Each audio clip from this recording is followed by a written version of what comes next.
মুফতি আমির হামজা এক নামে চেনেন লাখো মানুষ। তিনি বাংলাদেশের একজন প্রখ্যাত ইসলামী পণ্ডিত, আলেম ও ওয়াজ মাহফিলের আলোচক।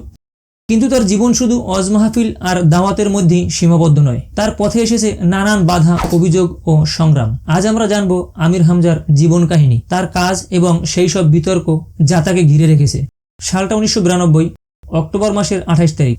কুষ্টিয়া জেলার ছোট্ট একটি গ্রাম ডাবিরা ভিটায় এক কৃষক পরিবারের কোল জুড়ে জন্মগ্রহণ করে ফুটফুটে এক পুত্র সন্তান, যার নাম রাখা হয় আমির হামজা।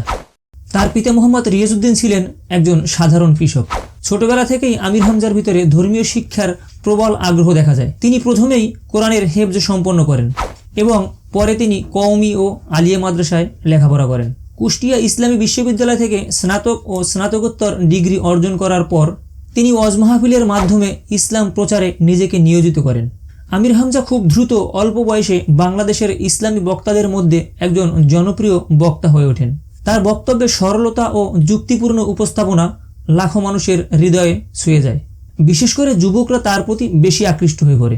তবে তার এই জনপ্রিয়তা নিয়ে আসে নানান বিতর্ক। 2020 সালে করোনা মহামারীর সময় তার কিছু বক্তব্য বৈজ্ঞানিক মহলে নানান সমালোচনার জন্ম দেয়। এছাড়াও তাকে জঙ্গিবাদ ও উগ্রবাদ ছড়ানোর অভিযোগে অভিযুক্ত করা হয়। 2021 সালের 24শে মে বাংলাদেশ কাউন্টার টেরোরিজম ইউনিট তাকে গ্রেপ্তার করে। অভিযোগ ছিল তিনি রাষ্ট্রবিরোধী বক্তব্য দিয়ে জনগণকে উস্কানি দিচ্ছেন। তাকে 5 দিনের রিমান্ড দেওয়া হয় এবং পরে কাশিমপুর কারাগারে পাঠানো হয়।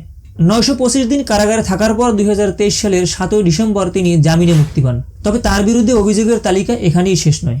2024 সালের 21শে আগস্ট সিঙ্গাপুরের স্বরাষ্ট্র মন্ত্রণালয় আমির হামজার বিরুদ্ধে অভিযোগ আনে। বলা হয় তিনি বিনা অনুমতিতে অভিবাসী শ্রমিকদের মধ্যে ওয়াজ করছেন এবং চরমপন্থী শিক্ষার প্রচার করছেন। এই অভিযোগে তাকে আন্তর্জাতিক অঙ্গনে চরম বিতর্কের মুখে ঠেলে দেয়। তারপরেও আমির হামজা আজও তার কাজ চালিয়ে যাচ্ছেন। তার সমর্থকরা তাকে সত্যিকারের একজন ইসলামিক পণ্ডিত হিসেবে দেখেন, যিনি ধর্মের সঠিক বার্তা পৌঁছে দিতে চান।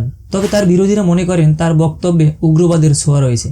ভবিষ্যতে তার পথ কেমন হবে তা সময়ই বলে দেবে। মুফতি আমির হামজার জীবনে একটি জটিল ও বিতর্কিত অধ্যায়।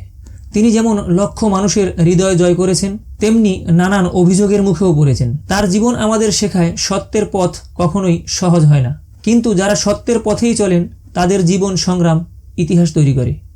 আল্লাহ হাফিজ।